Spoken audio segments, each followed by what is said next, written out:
Tigers of LSU. Brought to you by the Miller Brewing Company, brewers of Miller High Life. If you've got the time, we've got the beer. By Ford and your Ford dealers who bring you the better idea cars and trucks for the 80s. By the Kemper Group and the independent agents who represent us. If it's worth insuring, it's worth Kemper. And by Gillette Atra, the pivoting head razor. It's Gillette's best shave.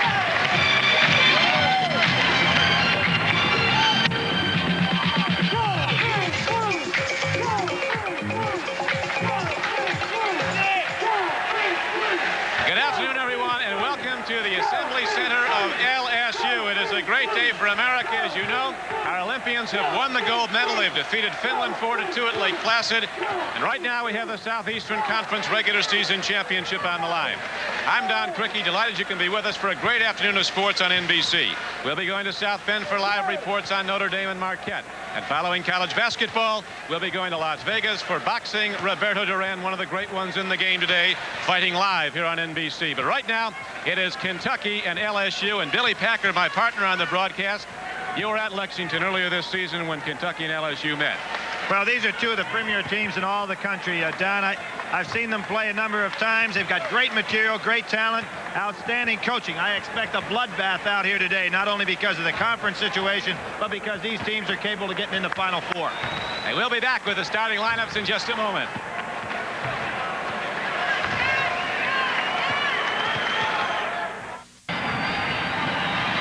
And now for the starting lineups, let's go to PA announcer Sid Crocker. Now, ladies and gentlemen, let's welcome the starting lineup for tonight's game. For the Wildcats of Kentucky, at forward, 6'8" junior from Sturgis, Kentucky, number 40, Fred Cowan.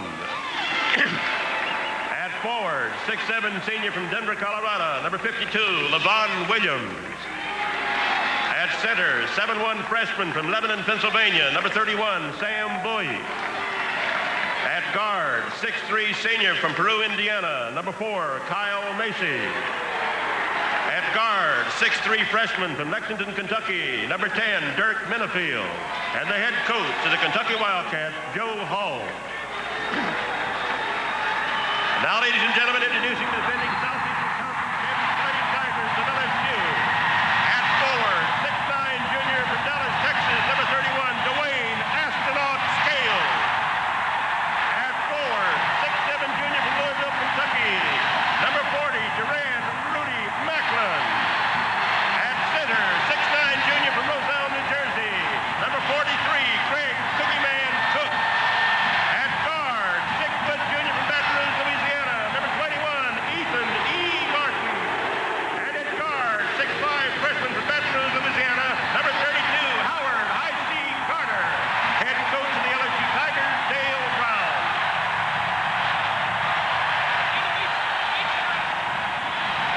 We're back and set to go. The excitement is extraordinary here at LSU's Assembly Center as these arch rivals from the Southeastern Conference get ready to lock up.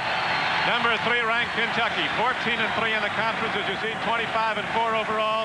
LSU 21-4, and like Kentucky, 14-3 on Saturday after. Don Crickey with Billy Packer back at LSU. Billy, the last time we played, you were at the game. Kentucky played a zone defense primarily. Do you think they'll do that again? I don't know. I think we're going to see LSU maybe go to a little zone. I think Kentucky's going to go right after them. They're not going to hold anything back here at all. This game is strictly for pride. Both teams know they're going to get in the NCAA playoffs. And Don, I just think we're going to see a war out here. They really are, isn't it? Oh, it's unbelievable. And, of course, they're all rejuvenated and picked up over the tremendous showing by the American Olympians in winning the gold medal in Olympic hockey today at Lake Placid. The U.S. assured a gold medal victory by beating Finland in the final game for the U.S. 4-2. So the Soviets had not lost a game in Olympic competition since 1968. You see a little controversy to start this game right away. Scales has inside position. He already had it established. Now Dirk Minifield's trying to get that position. Scales knocking him out of the way. We're going to see a battle royal out here. Two great college teams and very much contenders for the national championship when it's decided in March. Here is the tip control by Kentucky. Fred Cowan has the ball and goes to the freshman backcourt player, Dirk Minifield. Quarterbacking the Wildcats of Kentucky out of Lexington, Kentucky led Lafayette High School there to a state championship last season. There's a 2-3 zone by LSU. Cook over the top for the foul. Big factor, Billy, is going to be the play of Sam Bowie, the big center for Kentucky. He wasn't much of a factor in that first game. No, he really wasn't a factor. Matter of fact, the start of the second half, Joe Hall tried a 1-3, 1 half-court trap and used him outside. Bowie didn't play well, but he's come a long way since that game. Red Cowan in the corner, a very controlled player, very smooth basketball player. And to forget him, but he will burn the opposition. Here's Minifield. He can penetrate. Goes out to Kyle Macy, the All-American backcourt player. Macy didn't have one of his patented games in Kentucky either, and obviously what you find in this 2-3 zone, they're going to keep their eye on Macy, force somebody else to take the outside shot since Jay Scheidler's not in there. Minifield feeds off, and Fred Cowan puts it up. Look at people. Tucked over to Greg Cook. LSU has the ball, and there's no score on the board. Man-to-man. Rudy Macklin can't get it to go. The rebound's taken down by LeVon Williams, and here comes Kyle Macy into the breakup court for Kentucky. LSU does a good job getting back. Macy puts it up, and the rebound is down. Lead pass comes down to LSU. Macklin underneath.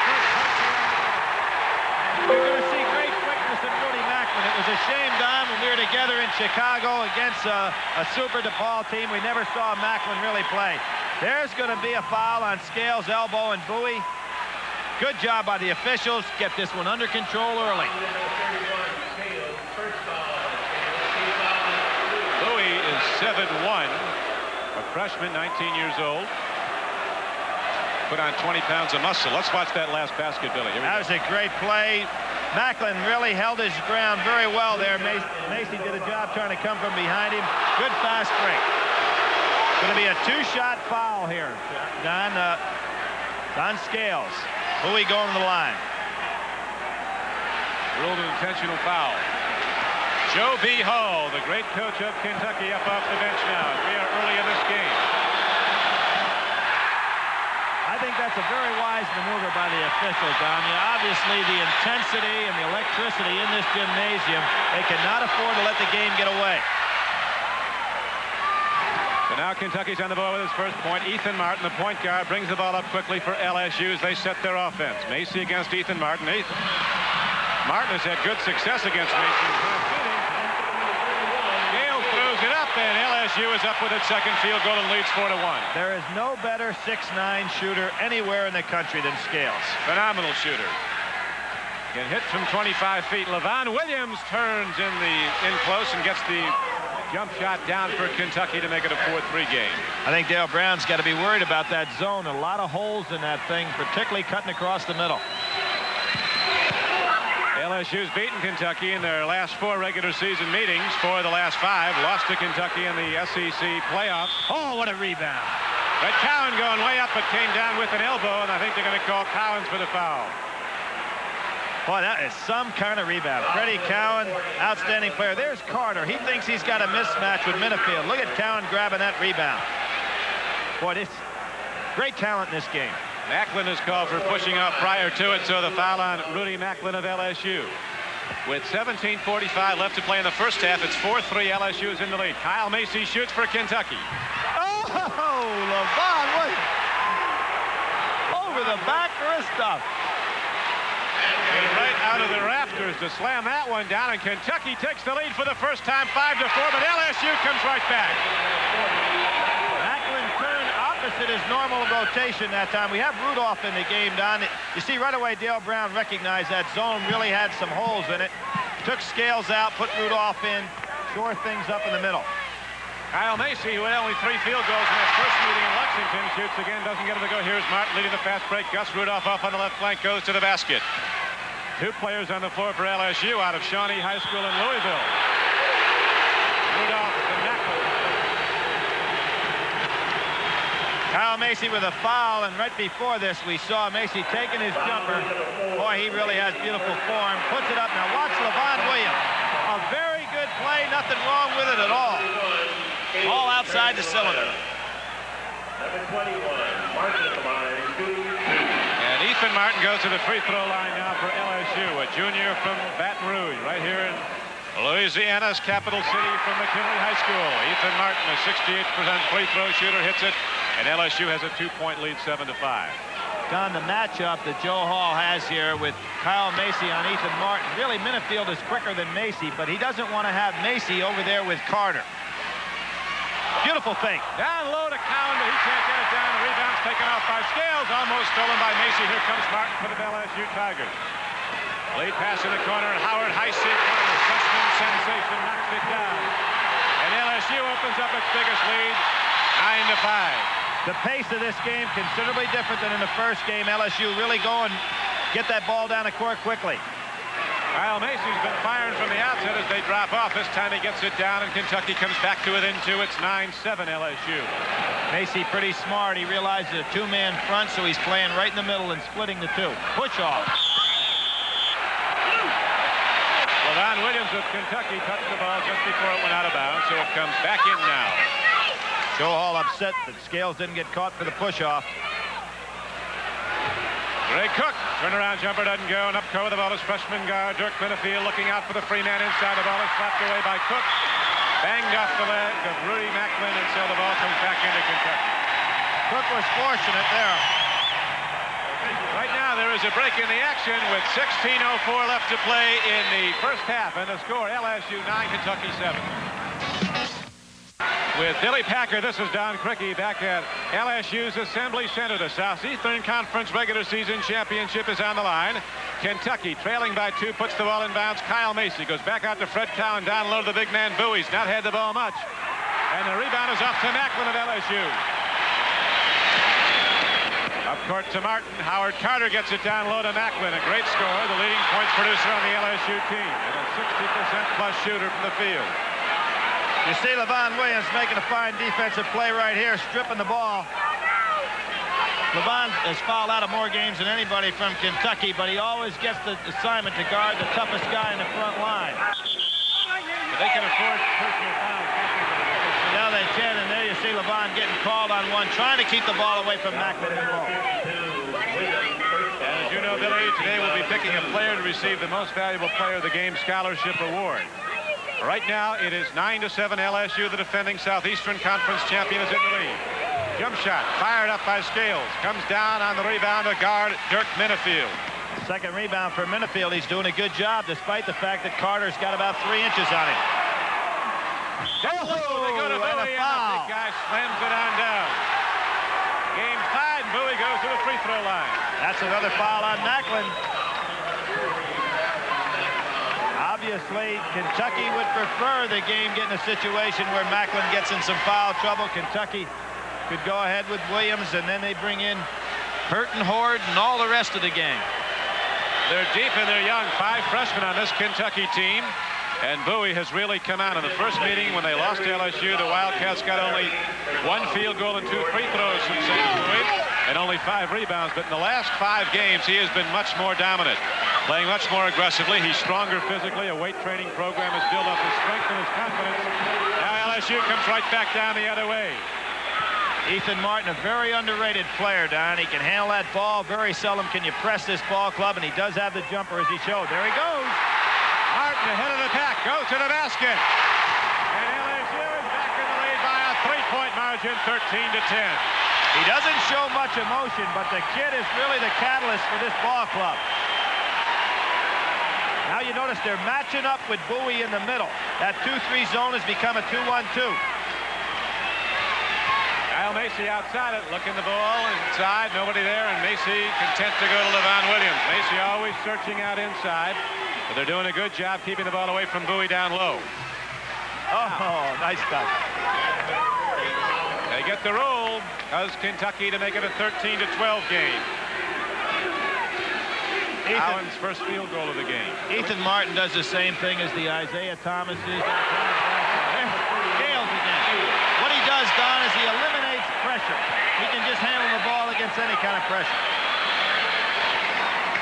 And it's a 15-12 game. LSU is in the lead. Minifield kicks it down low. Levon Williams goes hard to the basket, does not get the roll. Cook is down the rebound for LSU. The center leads the break. Ethan Martin, lead pass down low. And Scales might have stepped on the inbound line. He did. Tough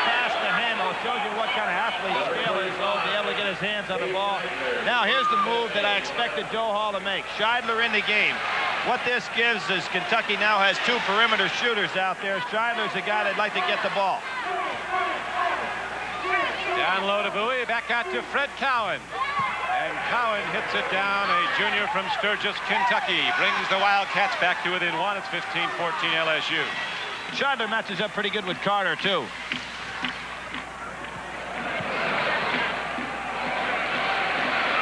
Bowie playing way off of Cook. Bowie wants to stay around that defensive board. Down low, Bowie has been a much more of a force blocking shots. Opposition shooting only 43% against Kentucky. A lot of the good percentage shots, the inside ones, have been rejected by Bowie. Bowie did commit the offensive foul there, but give the kid a lot of credit. On the other end of the court, he did a great job defensively against Cook. Then he broke all the way down the court and found himself in position, 90 feet. Was a foul, but the kid really is hustling. He showed us last week in that Vegas game down that he can play with anybody in the country. They're delighted with the way he's come on. Dale Kelly, Jim McDaniel, and Ben Dunn are officials for today's game as Rudy Macklin comes off to play and follows up the missed shot. And LSU again leads by 3, 17-14. A set play. They isolated Macy and Martin. Martin beat him. Jay Scheidler in the backcourt gets the ball from Macy, and Scheidler, a streak shooter, delivers from 20 feet out. That's what I was talking about. You get Scheidler, he makes the other perimeter shooter so important. Cook comes back the other way. A rebound, and Macklin rejected by Bowie. Let's see what the call is. Good call off the board. I think it surprised both Scales and Bowie that Scales even had the ball. You see Scales catch it, puts it right up. Bowie goes ahead and slaps it on the way down. So it is a 19-16 game. Scales given credit for the hoop, and now Kyle Macy shoots again. He's taken 5 shots from the outside, has not hit with much consistency, has been 1 field goal. We had 3 men that time above the square on the backboard for that rebound. In the first meeting this season, LSU took an early lead at Lexington against Kentucky, waited for Kentucky to come out of its zone defense. Kentucky came out but could not catch LSU, and the Bayou Tigers were a 65-60 winner. Both these teams 14-3 in the Southeastern Conference. This is the final conference game for both. The championship of the regular season on the line. Shot up, no good by Carter, and down court comes Kyle Macy for Kentucky into the corner. Jay Scheidler is free. Let's fly again. Bowie getting position, but apparently he was on the baseline of the court. Goes back over to LSU.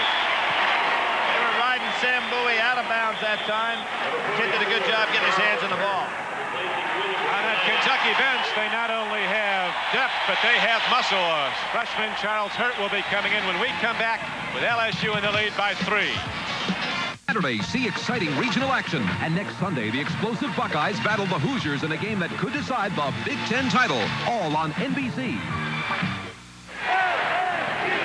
Back at the LSU Assembly Center, this is Don Crickey with Billy Packer. LSU 19, Kentucky 16. A matchup on NBC of 2 of the top 5 teams in the country. Number 3, Kentucky.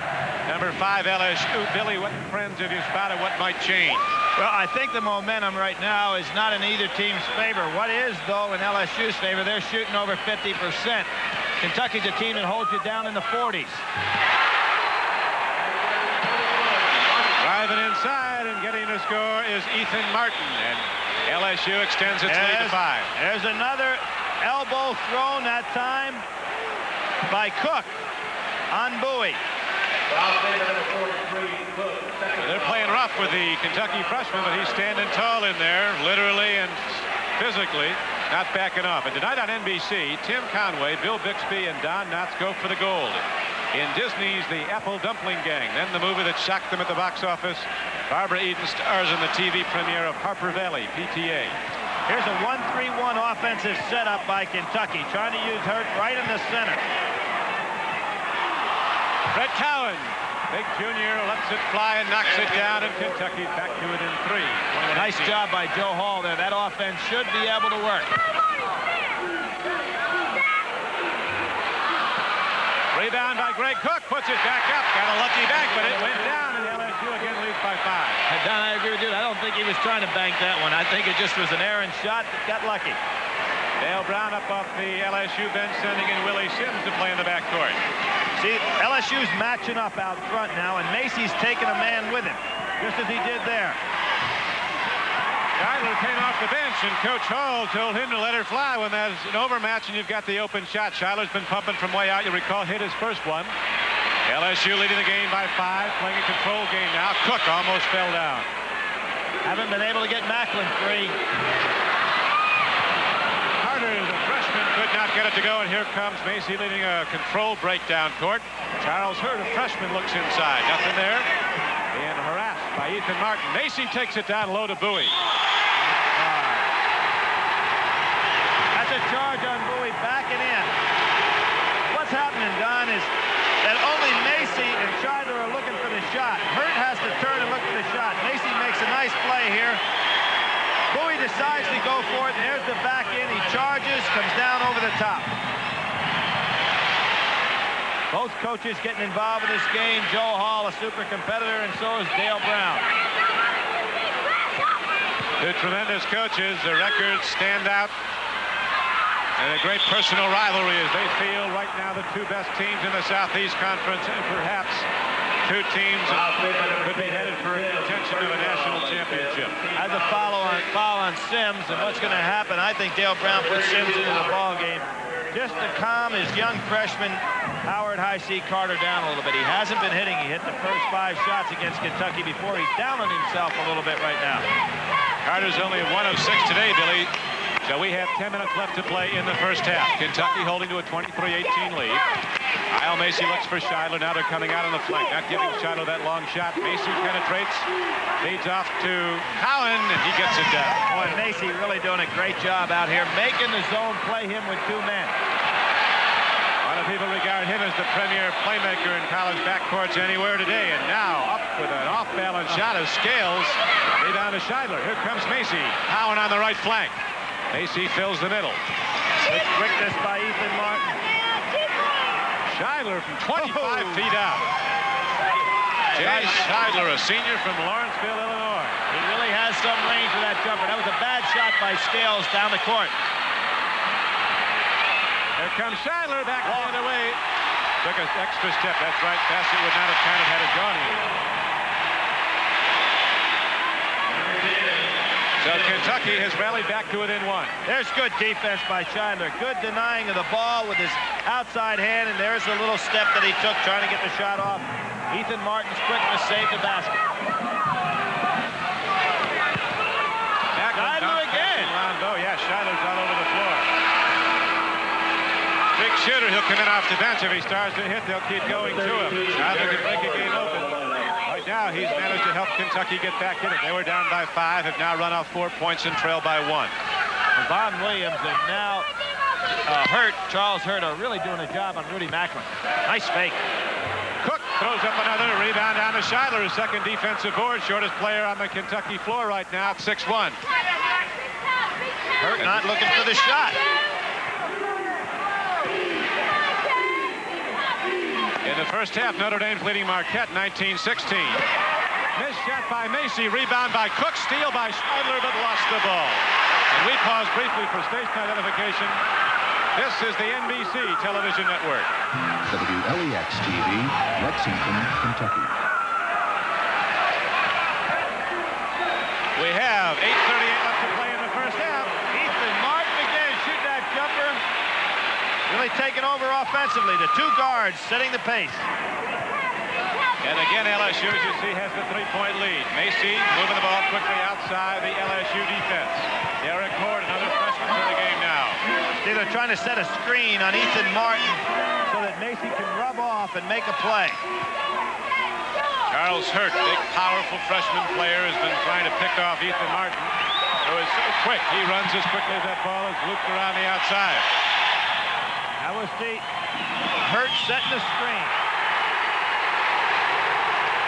Cook's doing a good job getting in the way of Bowie. They've got Bowie on a couple of fouls now. Sam Bowie really got a tough call against him right there. Had no business running to the basket. He's going to have to sit down. Now has 3, and 2 of them for running into Greg Cook.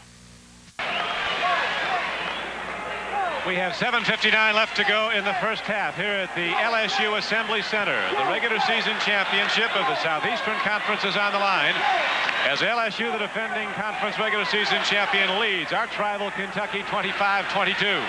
LSU in white with the ball. Point guard junior Ethan Martin brings it up against Kyle Macy. Martin takes it inside, gets the roll. Don, there's that clear out play again. They set up and then they clear out for Ethan Martin, and that's the second time Kyle Macy's let him beat him over the top. Martin, a hot shooter today. He is now hit on 5 of 6 shots. Has 11 points. Lead pass goes up court. Here comes Martin again, looking for more down low. Rejected by LeVon Williams. Macklin goes down and a foul is called on Williams. This is an incredible play all the way around. LeVon Williams, some kind of athlete. Ethan Martin with a great pass. Rudy Macklin goes up. There's the foul with the body. Basket not count. Look at this play. No question, he had one of the body, but a great block with the hand. Good call there by the official. Boy, they're super athletes. Unbelievable how many people play above the rim. Here comes a guy that can, number 44, Charles Hurt, coming back into the game for Kentucky. First-year player from Shelbyville, Kentucky. Dale Brown says, Billy, that he thinks this year, freshman crop is the best recruiting group that any school's ever had in the history of college basketball. Well, he may say that for this year, but you know what? Kentucky's already signing them for next year. They have another 70-footer coming in. Joe Hall's got himself some kind of program. Macklin has now scored 7 points in the game, and LSU's opened up its biggest lead, 6 points, 28-22.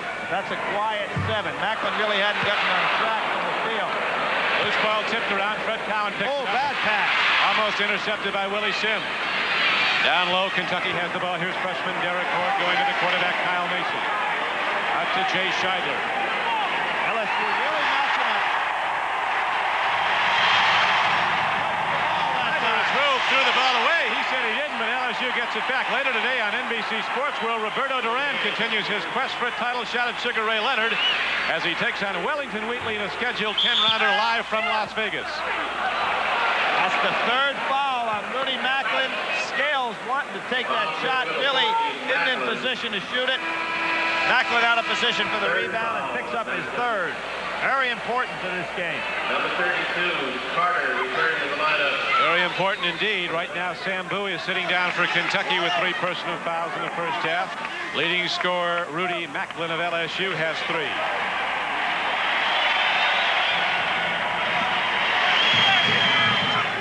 Both coaches, considering the intensity of this game, are very composed. I think they usually are. They really can handle the bench pressure very well.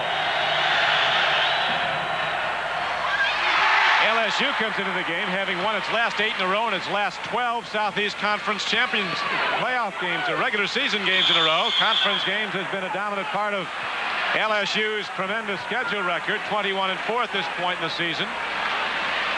Here's Maddox getting himself in trouble coming over the top. Good backdoor opportunity. There's Ethan Martin again beating his man. Maddox pushes over, coming over the shoulder of Charles Hurt. Number 44, Hurt to line. Charles Hurt goes to the free throw line. He is the heir apparent to LeVon Williams' role as enforcer up front. Williams, a senior, and Charles Hurt, a freshman from Shelbyville, Kentucky, at the free throw line. Scales pulled it down. Junior from Dallas, way over the rim, down court to Howard. Carter. Ethan Martin looking ahead beautifully. That was doubly important to get that, not only the basket, but to go ahead and get I.C. Carter on track. And Howard Carter, the Louisiana State High School Player of the Year last season out of Redemptorist High here in Baton Rouge. Gets points at the other end, and LSU has opened up an 8-point lead. Now the call is against Carter. What's happened right now to Kentucky is that they're coming down, Don, and LSU's matching up in that zone, and Kentucky really hadn't found a hole yet.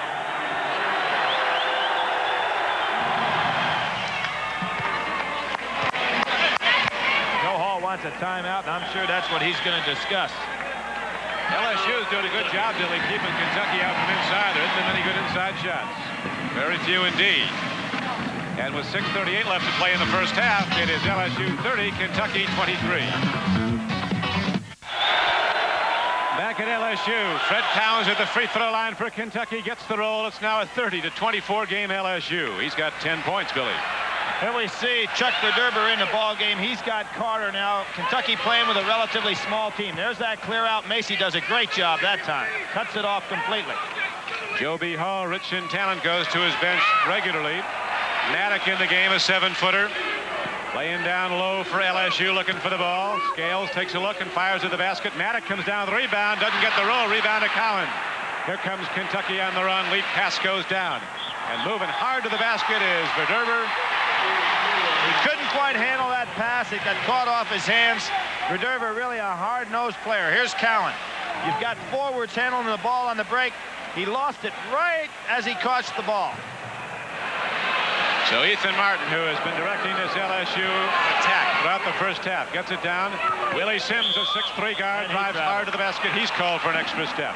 And we're seeing some great defense out here right now. Kentucky getting what they like. A ball game where they can keep that team under 50% in shooting. I feel maybe a little momentum swinging their way with this smaller lineup. Right now they're both under 50%, both around 47% for the game. 30-24, Kentucky trails in the game. Has the ball. Cowan looks inside. Bowie, the big center, is out for Kentucky with 3 fouls at the moment as Kyle Macy delivers from the outside his second field goal. Ethan Martin letting some interference run in front of him there. Turnaround jump shot. And has no concern about where he is or where his back is to the basket. He'll spin around and let it rip, and he can fire and hit from anywhere on the floor. And again, LSU has a 6-point lead as Scales has 8. Kentucky not getting the shooting from the wings. They're letting Cowan have it, and there he takes it. That position is open, Don, on the wings there because of the way LSU is so concerned about Macy. Collins is so smooth. You talked about the quiet points of Macklin. Collins has 12 for Kentucky. Hardly know he's out there. Playing a great game. Other man hits the deck hard.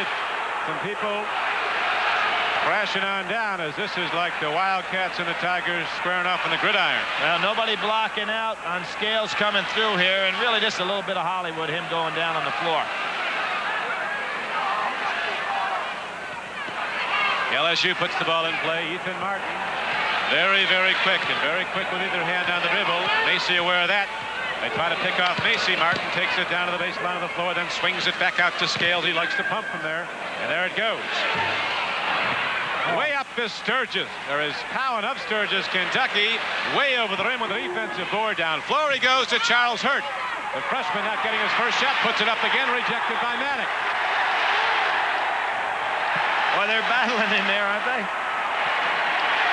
You get a shot at a second attempt inside, there's a pretty good chance it's going to come right back at you because there's big people who can slap it down. Scheidler puts the ball inbounds for the Wildcats, now goes to Cowan. Kentucky probably has their quickest team in the ball game right now they've had so far. Not a air ball. Scheidler letting rip from the corner again, but missed it all. You see 4:23 left in the first half. 32-28 LSU's lead of 8 points, 30-22 not that long ago, now down to 4. I don't think I've ever seen a good shooter, and Scheidler certainly is that, who is so inconsistent. He can really hit him in a low or not hit him at all. They try to get the ball in low to Verderber. It came in too hard. It turns back over to LSU. Our producer today for NBC is George Finkel. Our director, Ken Fouts, as we come to you from the Assembly Center in Baton Rouge on the campus of LSU. Tremendous emotion throughout this crowd. Has sold out 14,300-seat arena. There's a spread offense now. LSU used this against Kentucky in the past. They had the personnel for it. Howard Carter comes across the lane. The rebound again comes down to Cowan. Scheidler picks up the loose ball. LSU doing a good job getting the defense back. Scheidler, he's been missing, but he goes right back at it. Every shot's been off to the right. Scheidler's starting to frown a little bit. Yeah, he was muttering going back down the court. Here's Martin back the other way. Not big, but he'll take it right in there with the big people. 28-20 is 28-27. Marquette has taken the lead over Notre Dame at South Bend.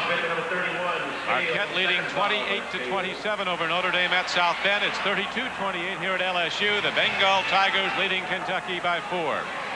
I want to tell you a little bit about college basketball. Stetson beat Marquette this week. There are a lot of teams around the country that you don't hear of that can really play. Both these clubs, LSU and Kentucky, will be heading on down to Birmingham for the Southeastern Conference playoffs. And then on to the NCAA. They'll both be there. It's all but assured. In fact, Billy would be looking at the ratings at halftime, the top 10 rankings, but with Louisville losing badly the other night and DePaul having to go to Notre Dame Tuesday, you don't know which one of these teams might end up #1. That's right. You see Scheidler has been taken out of the game. Joe Hall gives him a chance to get that run going. When it doesn't go, Scheidler himself started to frown a little bit, shake his head, so Joe Hall makes the move. Howard Carter pivoting and dribbling inside, but cannot get the shot. Two Kentucky players are there to contend for the rebound. Dirk Minifield, who's not played for the last 10 minutes, back in. Up court to Cowan. Having some trouble, he gets it over to Verdurber. He held his ground. Quickly back to Verdurber to Kyle Macy. They want to fire, but they can't get it to go. Kentucky having... Oh, big block. Maddox rejecting the ball, and here comes Ethan Martin, the length of the floor, puts it up, and a foul is called. Oh! They might have... Now, normally, official might have called that a technical foul. We'll see it right here. There's the great block by Maddox inside. Only Ethan Martin's super quickness was able to go ahead and save that one. The dunk shot, and the reason it wasn't called a technical foul is because of the intensity of this crowd. It'd be hard for a guy to hear it. Howard hit his last 5 shots for Kentucky. For his last miss, he has 11 points for the Wildcats as they're back to it in 2. Martin at the free throw line for LSU.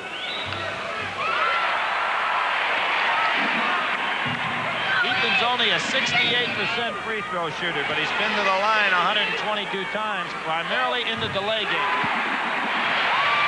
And where he'll also get you, Ethan Martin, is stealing the ball as his coach, Dale Brown, says Ethan leaves him dribbling air. Comes in and sweeps that ball away and heads off the other way. Here is a pass to Verdurber, slapped around. Macklin going, or Scales going for the ball. And finally, a good play by Kentucky gets it out to Derek Horde. Excellent hustle. 3 freshmen on the floor for Kentucky. Joe B. Hall, confident in his young players, giving a lot of air time on the floor.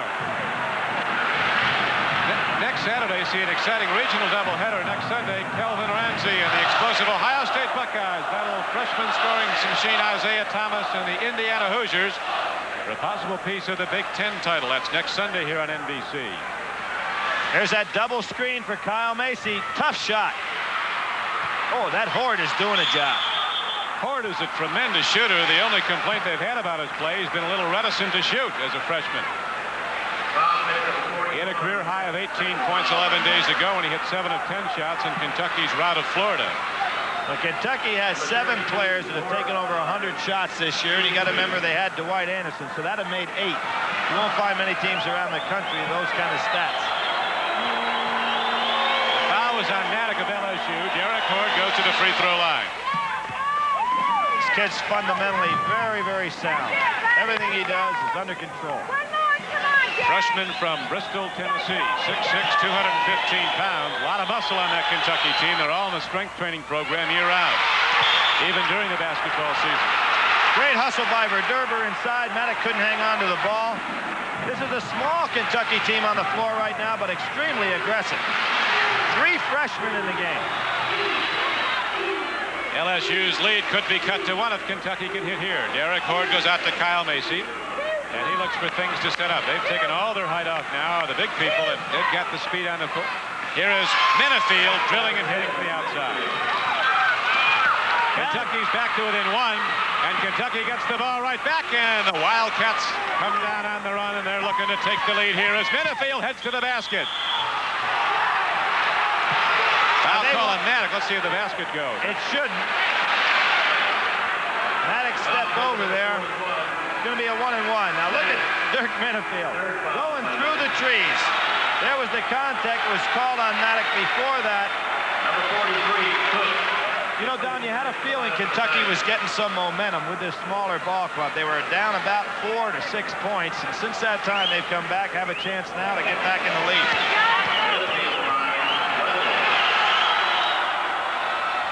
LSU has led throughout and continues to hold a 1-point lead as Kentucky came down with a chance to go ahead. Couldn't capitalize, and Ethan Martin now establishes the offense once again as Dale Brown is up off the LSU bench shouting out instructions. Driving on a clear side as Sims feeds to Cook. And the big guy from Roselle, New Jersey had the inside shot, could not make it work. That was a spread offense again. When you have guys like Willie Sims and Carter and Ethan Martin that can blow on by people, it is very, very difficult to play against that offense.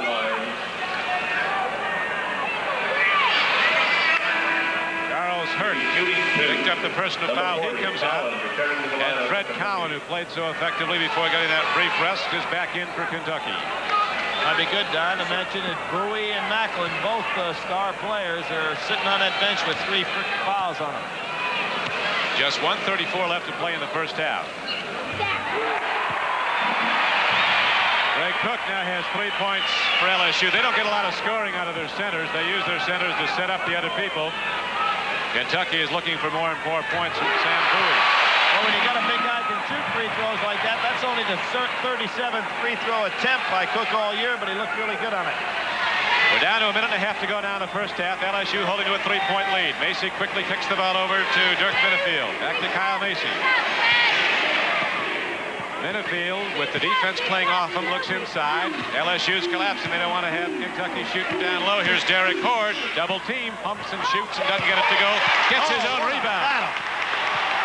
Strong and quick and right back over now to Derber. Boy, Horde really fouled his shot beautifully there. LSU strictly in a matchup zone now.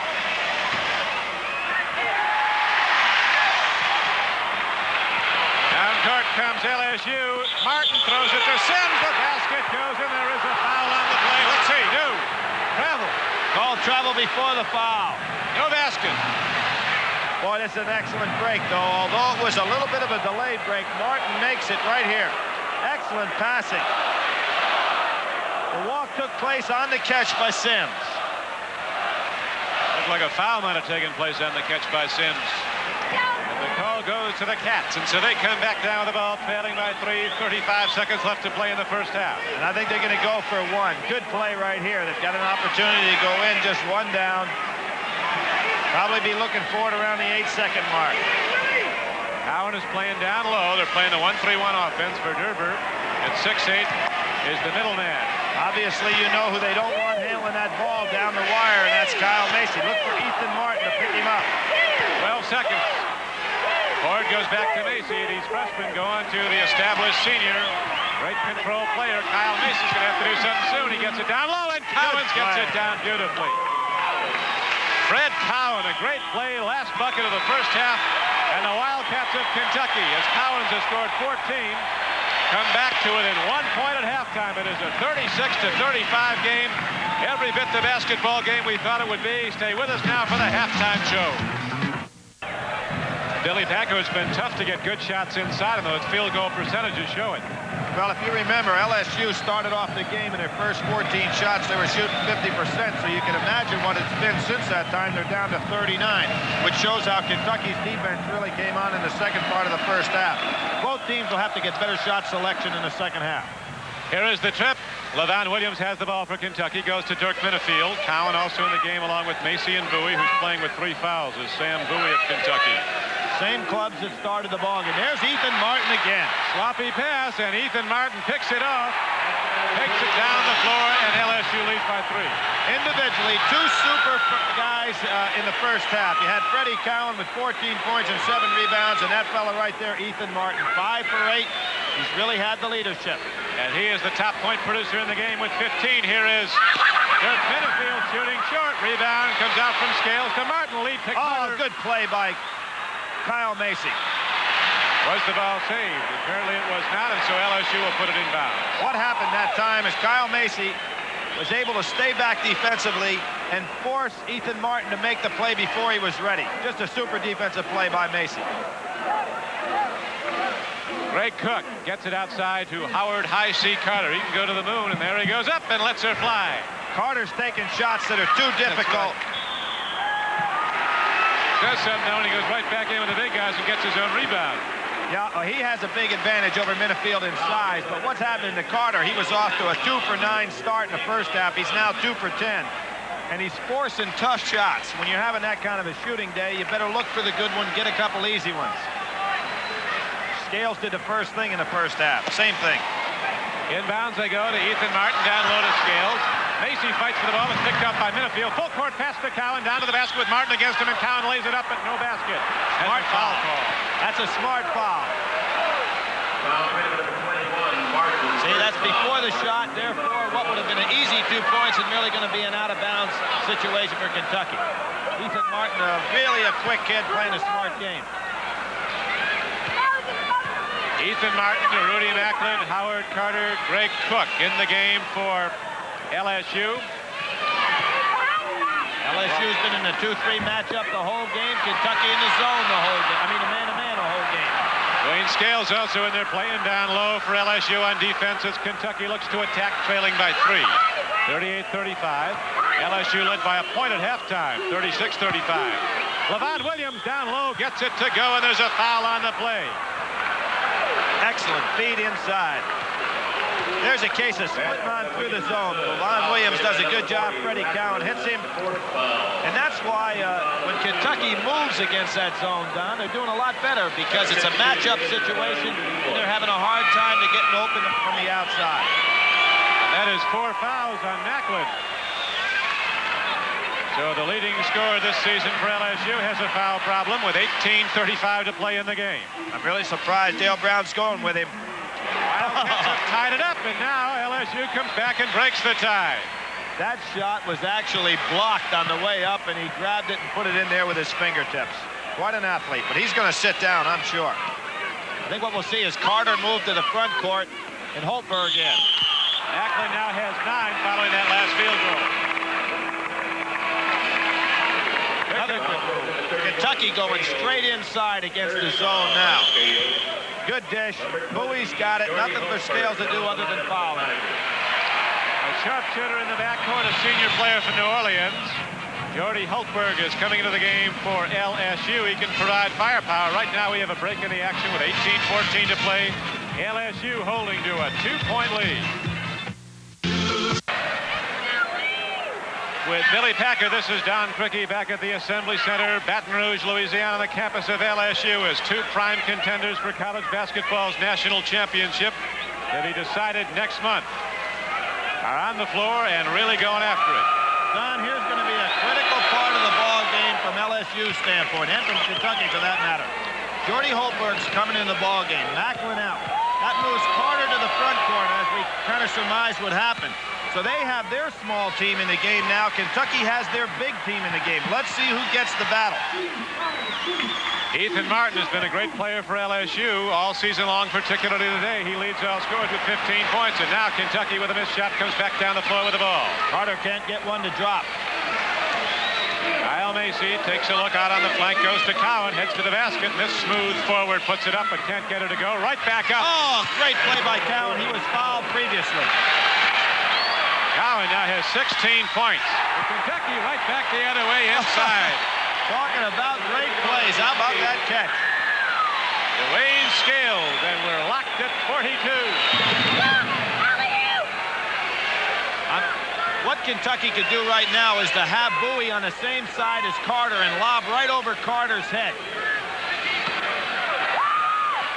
Dale Brown said that they practiced all week stopping the line. Here's Jordy Holtberg to the basket for LSU. He gets it down. He's a great shooter. One of the co-captains, along with Rudy Macklin, Jordy Holtberg from Delahouseelle High School in New Orleans. Pointing at the bench to his coach saying, that's what you wanted. Here we've got it for you. And we have a 2-point lead for LSU, 44-42. Now Bowie keeps moving on the same side as Scales and Cook. See if Kentucky tries to line him up with Carter. Down low to Bowie. No good. Followed up, and the big guy from Lebanon, Pennsylvania, gets it down. Good job by Bowie. Kentucky going inside against the smaller club now. Bowie now has 8 in the game, and it's 44-44 as the Cats come back to tie it up. Cook shooting on Bowie. Too much. Oh, Cook goes under it and gets it back. Double pumper. Roselle Park, New Jersey.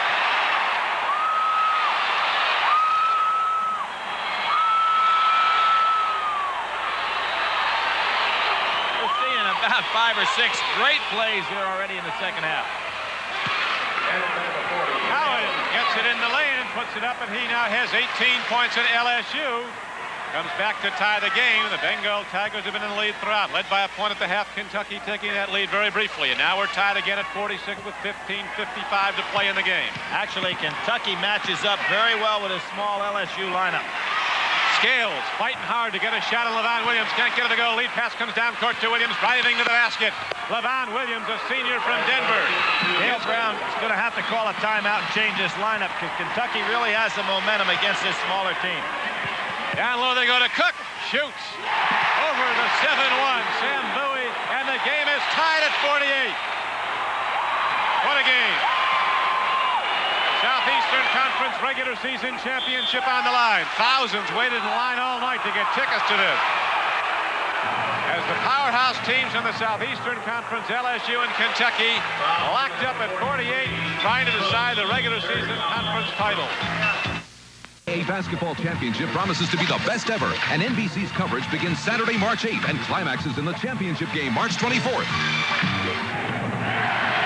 Yes, indeed, it's getting to be that time again. Who will be this year's Larry Bird? The next Magic Johnson. March 8th it all begins as the best teams in college basketball contend for the NCAA championship, culminating on March 24th at 9 o'clock in Indianapolis. Well, you talk about crossing us up, Don. Here you have Rudolph into the ball game. Scales out. So as opposed to going with a little bit bigger squad, Dale Brown's going with the smallest team he's had in the game all day. They might even be thinking about holding the ball for a few seconds or minutes. That could be very much the case as Kyle Macy with his team locked up at a 48-48 tie. Playing a control game now, goes off on the wing to Dirk Minifield. Back to Macy. LSU very quick on the defense, staying with the ball as it comes around the outer perimeter. Macy's just 2 for 9 so far in the day. The matchup zone out front has really put a lot of pressure on him, allowing the wings to be open, but nobody taking that shot. And as we pointed out, Billy, Macy managed only 3 field goals in the first meeting at Lexington against LSU. You can see the defense is all stacked against him. Minifield goes hard down to Bowie. Great play by Kentucky. Beautiful. Excellent play by Minifield. On the catch, he put the ball on the floor and just flew by. As 2-time high school All-American from Lexington, Kentucky, Dirk Minifield sets up the play. Right back the other way. Greg Cook, the Cookie Monster, they call him, lays it down. A wide-open offense with Cook inside. They're trying to get Bowie with his 4th foul. And we're tied at 50. As long as Cook keeps scoring, Don, they'll probably keep going to it. Now Bowie asserting himself inside, and the big freshman from Kentucky has 12. And the Wildcats take a 2-point lead. Bowie had a thumb injury earlier this week, but it's not stopping him at all right now. They're either trying to get the ball in, get Bowie's foul. Marquette has opened up a 44-37 lead over Notre Dame at South Bend at the moment. Right now we have 13:47 left to play on the turnover to Kentucky. The Wildcats with a 2-point lead, looking for the percentage shot. Kyle Macy on the outside to Dirk Minifield. High post is big LeVon Williams with Bowie playing low against Cook.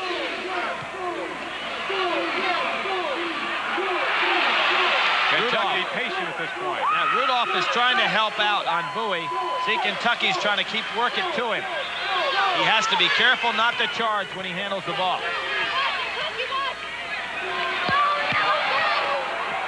Well, he's killing them. They're too small to handle Bowie in there. Dale Brown's going to have to come back with some more size. Sam Bowie, who had only 1 field goal and 2 free throws in the first meeting, he has now scored 14 points for the Wildcats of Kentucky as they lead by their biggest margin, 54-50. They were down by a point at the half. Jordy Hultberg fires. LeVon Williams and Gus Rudolph contend for the rebound. They'll jump. Here you see if Dale Brown's going to come back with some more size. Here comes Scales into the ball game. Carter going to sit down a while. Number 31, Scales, returned to the lineup for the Tigers.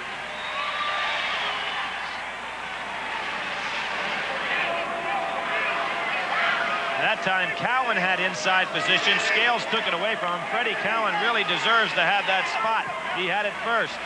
He being a gentleman, no one stepping aside. Macy and Martin pushing off a little bit. No love lost between these two brothers. Kyle Macy has only 4 points today. 4 points. He's 2 for 9. In the second half, hadn't even taken one yet. Ethan Martin's the leading scorer for LSU with 15. He goes to Cook. Cross court to Jordy Hultberg. LSU trailing by 4, looking for the good shot. Scales puts it up. Oh, that was a goaltend. Bowie got a piece of it above the rim. Dale Brown's going crazy. And Kyle Macy, who was such a good player when he was 5 years old, did a half-hour television special on him in Indiana. His father is high school coach at Peru, Indiana. He's had his hands full, as we pointed out, with Ethan Martin. Martin, with extraordinary quickness, has been the prime factor in LSU's drive. Right now, Kentucky with a 4-point lead gets set to put the ball inbound. I would imagine if Kentucky gets another basket here in possession, they may bring LSU out of that zone. They haven't had a chance to go with their man-to-man offense all day. Howens, he is so smooth. You don't see him with the ball very often, but he makes it count. He now leads all scorers with 20 points. Excellent job by Joe Hall at halftime getting his team ready. There's that clear out for Ethan Martin on Macy. And Martin, despite the height disparity, takes the bigger player inside and scores his 16th and 17th points, and LSU's back to within 4. Oh, what dribbling by Macy through the legs. Hultberg doubling up on the ball with Ethan Martin, trying to take it away from Kyle Macy. Kentucky with a 4-point lead. 56-52, 11:30 to play. Macy gets it down. He can get hot real quick. Well, credit Minifield that time, taking some pressure off Kyle Macy to get some penetration of his own.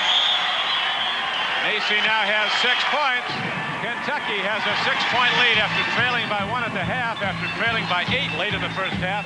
We'll be back at the LSU Assembly Center in a moment. I'm looking forward next Sunday and next weekend, Billy, to go down to Orlando, Florida, where Arnold Palmer will host one of the strongest fields of the year in PGA golf, as many of the top players, including Tom Watson, Ben Crenshaw, and Tom Weiskopf, are scheduled to go after a $300,000 pot of gold in the Bay Hill Classic. Next Saturday and Sunday on NBC. We'll be bringing you that coverage after you first go to Bloomington for Ohio State and Indiana. That'll be another one just like today's. Kentucky's hit 9 of their last 10 shots. I talked about the adjustments Coach Hall made at halftime. They're excellent. He's bringing fellas from the weak side on through that 2-3 zone, getting easy shots inside. Cook looking down low at Scales. Howard Carter back in the game, gets it down, turning and shooting. Cowan. Willie Sims can't get it to go, and Kentucky with a 6-point lead might go into a control game now. Well, let's see. LSU goes man-to-man. First time today. Macy rubs off. No doubt about that. Fred Cowan's foul from behind. Dwayne Scales hit him. Cowan you can't let shoot from anywhere, let alone inside. Macy used a solid screen. Hit down inside. Cowan, who's been sensational today on both ends of the floor, gets fouled. Didn't like it. Don't blame him. He's going up to shoot 2. Now we see, we talked about, I think what Dale Brown figured at that halftime, Don, was this. Kentucky was going to have possession of the ball and a 6-point lead, what we talked about before, and probably going to sit on it. So rather than stay in the zone, he came out and met a man-to-man, and Kyle Macy picked it up beautifully. He did indeed. That was the 4th foul on that play on Dwayne Scales, so he has a problem. That's a walk. Scales fires. He's been a little bit quiet in this game. He can tear it open though when he gets cooking. But Kentucky with a 7-point lead, its biggest, is quiet of this big LSU following. Oh, there's a charge on Bowie. Carter picked it up. That's the 3rd foul on Sam Bowie today, moving without the ball. He's got to be aware of that, and that only comes with a little more experience. And his 4th foul in the game. He has a problem, and he's going to sit down. Right now, we pause briefly for station identification. This is the NBC television network. WLEX TV, Lexington, Kentucky. Sam Bowie heads over for a rest with 4 fouls. His team in the lead, but their big man sitting down now. Oh, what a rebound by Carter. And he goes out of bounds. He's having a tough day. Outstanding freshman player, though. There's Cook going up with a shot. Now watch Carter come over everybody. Steal by Martin, and he was fouled.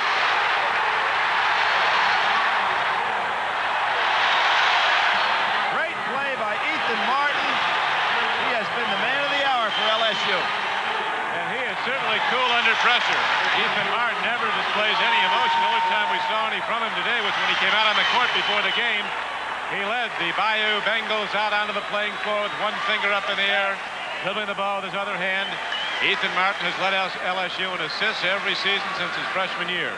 You know, I think Dale Brown's going to have to make that move with Rudy Macklin back in the ball game. He's got 10 minutes to go, down 4. He can't afford to sit him much longer. Ethan Martin with 20 points. Now the big three-point play gets LSU back in it. Right on Kyle Macy. Watch Martin and Macy. Great matchup here. Macy wins that one. 59-55, Kentucky with the ball in a 4-point lead. Ethan Martin trying to take one side of the court away from Kyle Macy. Willie Sims. Cowan shooting a 20-point score in the game for Kentucky. And a whistle inside. Later today on NBC Sports World, Roberto Duran continues his quest for a title shot at Sugar Ray Leonard when he takes on Wellington Wheatley in a scheduled 10-rounder live from Las Vegas. Plus, the Pro Roller Disco Invitational continues, all later today on NBC Sports World. Boy, Dale Brown getting in some serious foul trouble. He's got Scales, he's got Cook, and he's got Macklin, all with 4. Kentucky with a 4-point lead. Now, here's the zone defense. Let's see if Kentucky's going to make them come out of it. They played the zone on the out-of-bounds situation. Here's what Dale Brown figured they would do when he called that last timeout. Now they're going to get back to the man-to-man. Good move by Joe Hall and good counter by Dale Brown. Macy working off the pick, comes around, and Kyle Macy can't get it to go. He hits the deck hard. So does Willie Sims, who is guarding him. Oh, Ethan Martin. Well, that little kid is playing some kind of game. Fabulous game, Ethan Martin. He is tough. Look at him. He's fighting 3 people down here in the corner. Comes away with the ball. On the floor at 6 feet. Here comes Macklin into the game. 9:22 to go. Cook brings the ball inbounds, and here comes Martin with a 20-point score. Playing in his hometown at LSU, right here in Baton Rouge from McKinley High School, as Ethan Martin first came to start him. And now he gets it over to Cook down low, batted around. Kentucky lost the ball. You're looking at some really gifted athletes. This Willie Sims is quick. He can jump. Carter the same way. Kentucky's got Cowan and Williams and Hurt. Great athletes. Macklin almost got a piece and lost it. 9 minutes left to go in the game. Martin puts it up on a pump fake and gets it down. And LSU's back to within 2. He is playing a game of his life. Gets the shot blocked. Picks it back up. Double pumps. Loops it in. What a game. 22 points for the junior backcourt player for LSU. He has personally kept the Tigers in it after they lost their lead and went behind by 7. You remember it was 59-52. Here's Jay Schuyler in the game. Willie Sims poked to the ball. He also bumped Jay Schuyler, a personal foul on Sims. He knew it. He got a little bit too anxious there. He's playing solid defense. Didn't need to go reaching.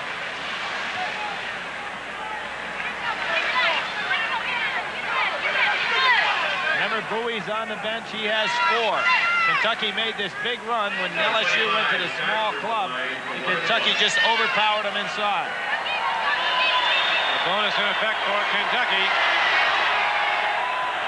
So Jay Schuyler, as you see, a very adept free throw shooter, steps from the line. He's an 80% shooter. Kentucky has a team shooting 76%, which is excellent. Well, they've got Macy, who's shooting over 93%. Leading the nation. Marquette is holding to a 4-point lead over the Fighting Irish at Notre Dame. It's 47-43 in the second half. Big game for Marquette in their playoff hopes. Ethan Martin has connected on 9 of 12 shots, 4 of 4 this half. There was a good block by Cowan. There was a foul on Sims right before that, and Cowan finally got called for the second one. But I thought he had a good block right on the ball. He is a great player, this Freddie Cowan. Only a junior. So smooth. You don't know he's out there. Never a wasted move. Cowan is really slick. And you hear less about him than many of the more celebrated players, but he is a real integral part of Kentucky's success.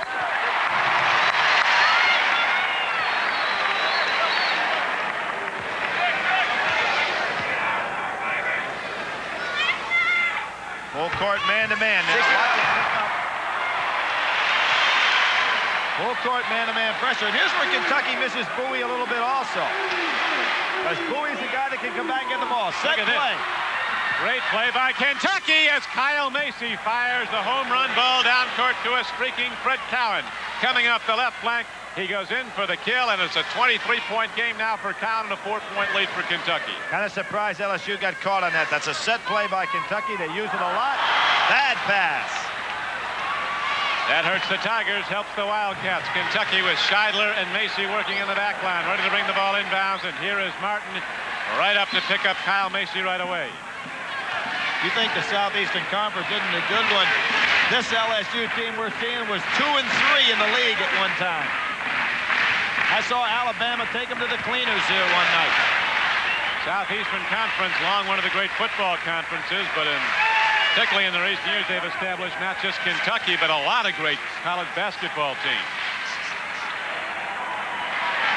Kentucky pulling it back out, looking for a backdoor situation. Everybody handling the ball pretty well. Kentucky, one of the long-time hallmark teams in college basketball, holding to a 4-point lead, 63-59 with 7:44 left to play. And right now, there's a break in the action here at LSU's Assembly Center. We'll be back in a moment. This is Don Criqui with Billy Packer back at LSU. The Bengal Tigers led Kentucky by a point at the half, but right now Kentucky is holding to a 4-point lead, 63-59 with 7:44 to play. Kentucky in the bonus. That could be a big difference if this clock winds down because LSU's not yet there. Kentucky hit a cold streak in the first half. Play. They've been hot now. Have hit 11 of their last 15 field goals, 12 of their last 16. They've been talking about Martin and Cowan all day. Two guys playing great basketball. Cowan now has 25 points for the Cats. 7:28 to go. LSU looking to get back in it. Down by 6. Here's Ethan Martin, their top scorer, looping it into the basket with a great play fake that gets the big people off him, and now he has 24 points. He's given Kyle Macy a lot of trouble. LSU pressing the basketball. 6'8" Fred Cowan having some difficulty, but gets it over the timeline. Martin won't let Macy handle it. And Martin not only stays with you, he doesn't get tired. Run all day. Look at him stay with Macy. There's the foul. Macy takes him inside. Macy's got him by about 3 inches, so when he gets him in there, he really operates. Second foul on Martin. Tonight on NBC, Tim Conway, Bill Bixby, and Don Knotts go for the gold, and this is the Apple Dumpling Gang. Then the movie that shocked them at the box office, Barbara Eden stars in the TV premiere of Harper Valley, PTA, tonight on NBC. Here's that man you were talking about, Don, going to the foul line. Kyle Macy started his career at Purdue. Actually, he's a very experienced player. Was a key player in the Pan American team's victory in the Pan American Games before a broken jaw. Ended his playing days in San Juan, and blatant punch in the face, but Kyle Macy's come back. Playing great ball for Kentucky, the leading scorer, 16.2 points a game. He'll be 23 years old in April. Was drafted #1 by Phoenix in the NBA last year. Considered by many people the best playmaking guard in the country. That's short. And Macy comes up with the ball. Boy, Freddie Cowan is really playing the game. He's got scales. The scales is off balance in almost every jump shot. Macy's put on weight with that strength training program at Kentucky. He's up to 190. 6'3", 190 pounds. Down low he goes. LaVon Williams. Boy, inside power. Kentucky taking control of the ball game now. Excellent assist by Kyle Macy, who set that up. LaVon Williams has 9 points, and Kentucky's opened up a 8-point lead, 69-61. LaVon Williams keeping Macklin away from the ball.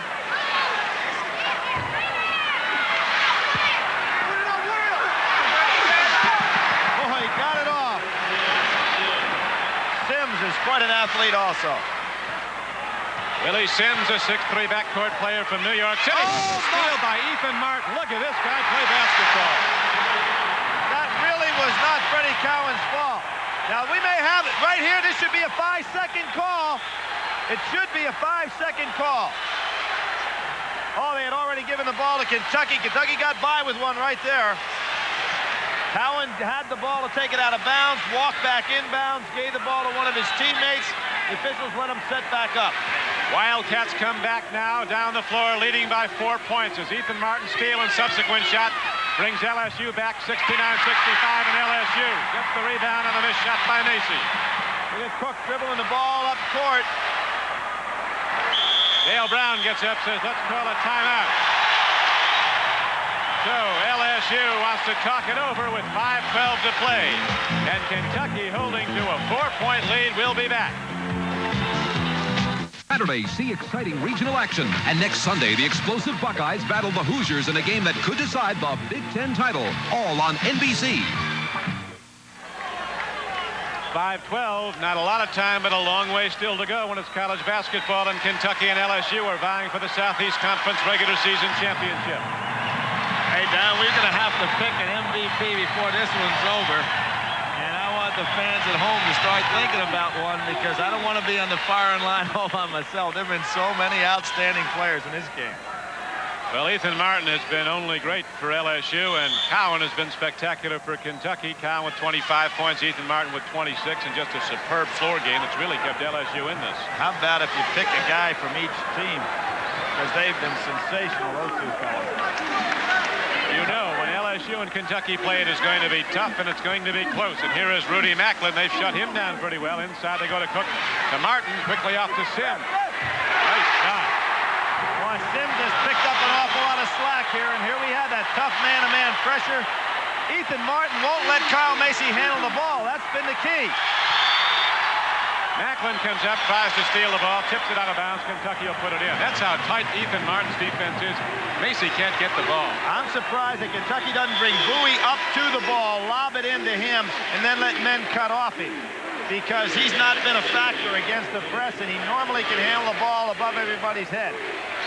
Right now, with 8:50 to go at Notre Dame, Marquette is leading the Fighting Irish 57-51. It is a 2-point game here at LSU. Kentucky with the lead and the ball. Dirk Minifield, freshman guard, harassed by Willie Sims. Down low they go to Cowan, the leading scorer for the Cats today. Well, this game was billed number 3 against number 5 for all the marbles in the conference, and this is as good a ball as you'll see on the national championship Final Four. Great defense. A national championship game that's been played with that intensity. 4:14 left to go. A timeout on the floor. And some of those thousands of students who stayed up overnight to wait in line to get into this ball game up and cheering the LSU Tigers, and we'll be back in a moment.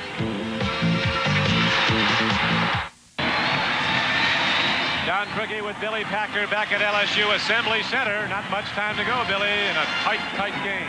But what you have since LSU came out of, this was a smart move by Dale Brown. He came out of that zone long time ago, and by doing that, he gave his team a chance to adjust a little bit to Kentucky. I would say that if he had still been in the zone now, it'd be very difficult for them to come out and put the pressure on. He found out that Sims can control pretty well, and of course, on the other hand, you're Kentucky, you've had an opportunity to adjust a little bit to the man-to-man. They should be ready for it. 3 guards in the game now for Kentucky.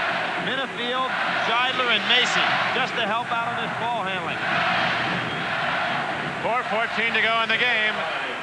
And Jay Scheidler gets the inbounds pass. They go to their stall game right now. Looking to get fouled. Remember, LSU is not yet in the bonus. Kentucky is. Kyle Macy, control game. Now they double up on the ball. He has to work quickly to get the ball to Sam Bowie. Good job by Bowie. That's one of the advantages of having a big man that can handle that ball. He can step out there and put it on the floor some. Back outside to Jay Scheidler. Thank you, Dick. We've got a great game going here at the LSU Assembly Center. Don Cricky with Billy Packer, Kentucky, and LSU vying for the Southeastern Conference regular season championship. The winner takes that honor. And right now, Kentucky has rallied from behind at the half and leads LSU 69-67 in a game as intense and as physical as a national championship game. And there's Willie Sims holding right there. We talked about Kentucky being in the 1-1. Joe Hall wisely went to 3 guards. Now they've got Macy on the line. Who else would you rather have there?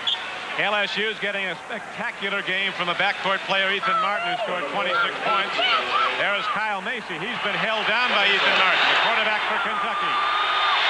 Unbelievable fan enthusiasm. They were standing in line by the thousands, waiting to get in overnight when tickets went on sale this morning. LSU with a great run of success against Kentucky. Just about no school has enjoyed that. They've won 4 of the last 5 against Kentucky as LSU. And there's Cowan, who is the leading scorer for Kentucky in the game, getting his 26th and 27th points.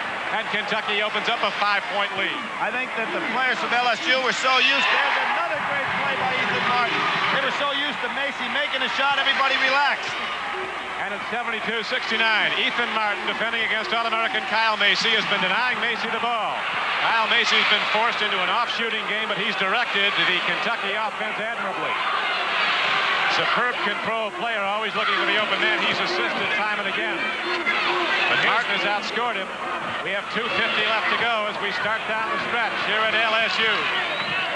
Here's that box delay. Scheidler loses it.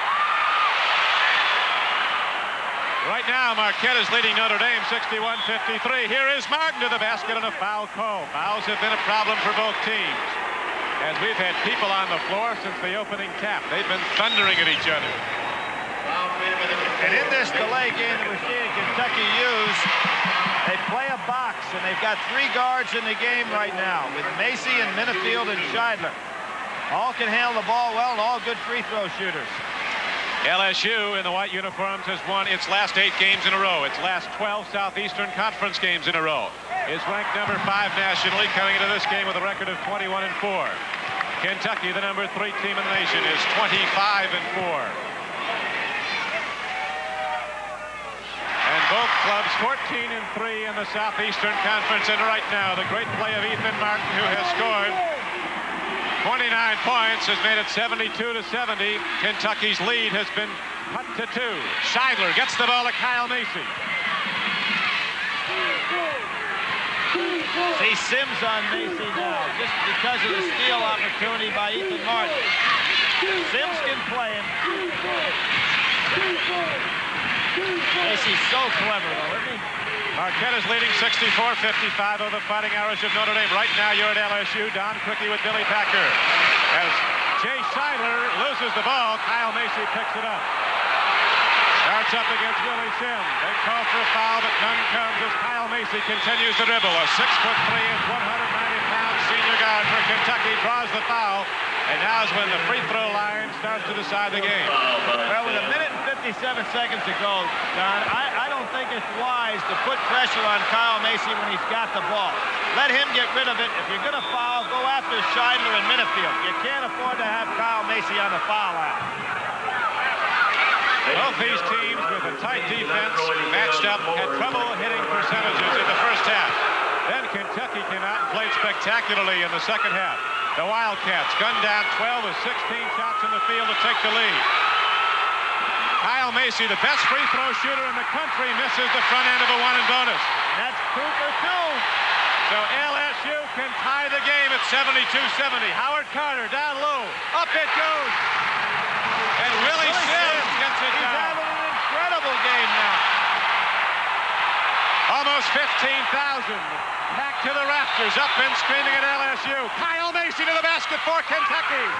Rebound to Macklin of LSU. And no foul called on that. Macy got knocked to the floor. And the Bayou Tigers take the lead as Ethan Martin, a great backcourt player, comes down with control at 6 feet, goes in against 7-footers, lobs the ball in, and LSU rallies from behind and takes a 74-72 lead with 1 minute 21 Joe to Hall go. has to get a timeout here. His club is in a little bit of a frenzy. An unbelievable basketball game now. Kyle Macy directing the Kentucky offense back down the floor, calls for a timeout. What a great game it has been. Kentucky and LSU, our rivals from the Southeastern Conference. locked head-to-head. At one point, LSU led by 8. They were up 30-22. Kentucky came back in the second half, led by 7. Now LSU comes back and takes the lead. It's 74-72, 1:14 to play, and a timeout is on the floor.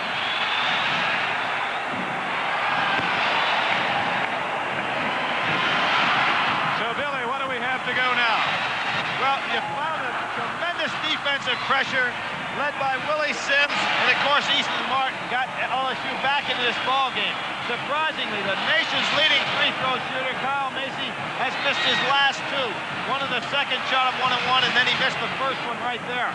LSU brought the ball back down court. Joe Hall wisely got a timeout. Nobody recognized him. Now what he's got to do, being down, he's got to get that ball back inside. He's got Bowie and Cowan to do it with. And 2 of the great coaches in the game, Dale Brown of LSU and Joe B. Hall of Kentucky, with chessboard strategy now down the stretch. Tough move for Dale Brown right now. With 1:14, he may go back to that zone defense that he had before, matching up to take away some of that inside game that Kentucky has. I think it would be a good move to go zone here one time down the court. And later today on NBC Sports World, Roberto Duran continues his title shot, the hopes for it against Sugar Ray Leonard. Today, Duran will go live against Wellington Wheatley in a scheduled 10-rounder from Las Vegas. Plus, the Pro Roller Disco Invitational continues later today on NBC Sports World. 1:14 left to go. What a game it has been, and we've got a long way to go as these games go. 1:14 is going to take a long time to play those final 74 seconds. Joe Hall doesn't want to do it right now, but that's exactly what Dale Brown did. He set up in a 2-3 zone. Smart move right here, and I'm surprised that Kentucky coming out has to recognize immediately. They can't let this clock tear down. They're down 2. They wanted to get the ball to Bowie. Dale Brown crosses them up and goes zone. And as you see, the game clock down to 54 seconds.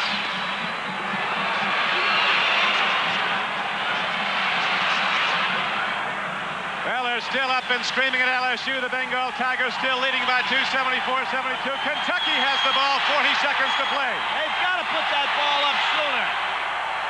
Back out they go to Kyle Macy. Kentucky trailing by 2. With a half minute to go, and Sam Bowie, the 7-foot 1-inch freshman, scores for Kentucky. We could be headed to overtime. We'll see what LSU does now as the game is locked up at 74. Look for Dale Brown to take a timeout. Remember one key thing, the 1-and-1 foul situation. Tremendous basketball game. Ethan Martin, a 6-foot junior from Baton Rouge, has led LSU with 29 points. Leading Kentucky has been Fred Cowan. He has scored 25. And, of course, immediately following college basketball here on NBC, it's boxing live from Las Vegas. Roberto Duran will be in action.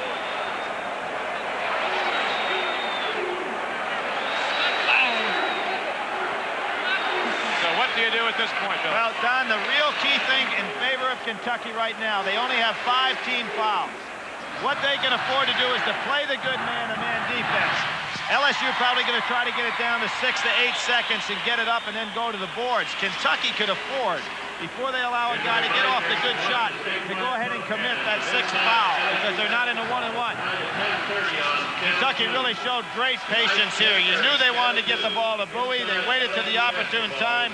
The young guy made a great catch and laid it up inside, right over the zone. The L-Club room will be open immediately following the game for tip-off club members. This has been some kind of basketball game. I think these two teams, it's a shame it can't end right here at 74 all and both go home and be co-champs because these are 2 of the best teams in all the nation. You're going to hear a lot more from them.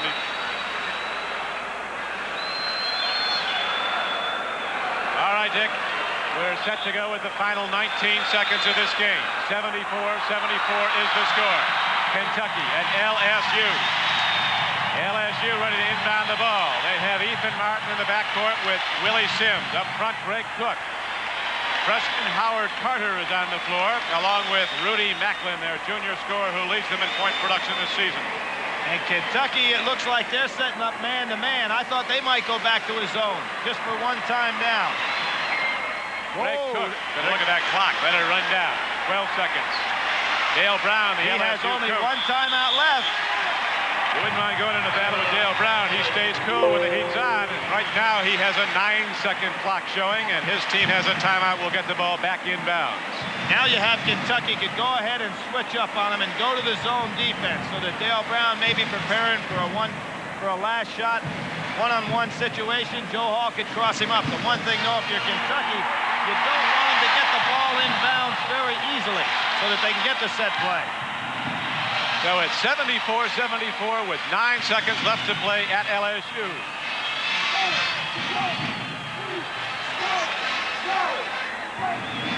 9 seconds is all that is on the ticker, but we could go to OT in this one as they're locked up at 74. I think a good move for Kentucky now is to prevent the ball from getting inbounds easily. Make a man dribble the ball down to about 3 seconds and then commit a foul, Don, because they're not in the 1-and-1 yet. They would just merely get the ball back out of bounds. And that would mess up. Dale Brown has no more timeouts, therefore he'd have no chance to set up another play. Well, it's going to be tight. It's going to be tough with the 9-second mark left on the clock. Our thanks to our producer, George Finkel, our director, Ken Fouts, our entire NBC crew. Father Boccaccio. 74-74 is the score, and LSU's ready to put it in bounds.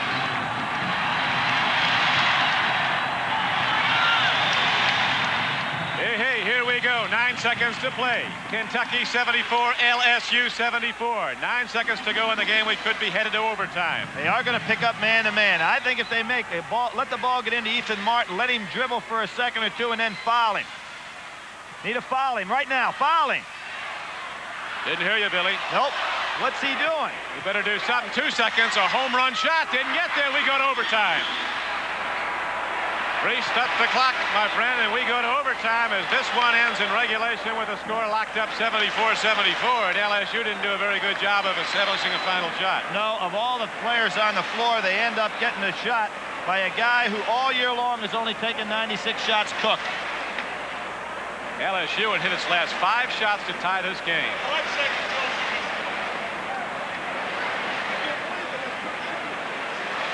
So now we go to overtime. The clock is reset. 5 minutes to play.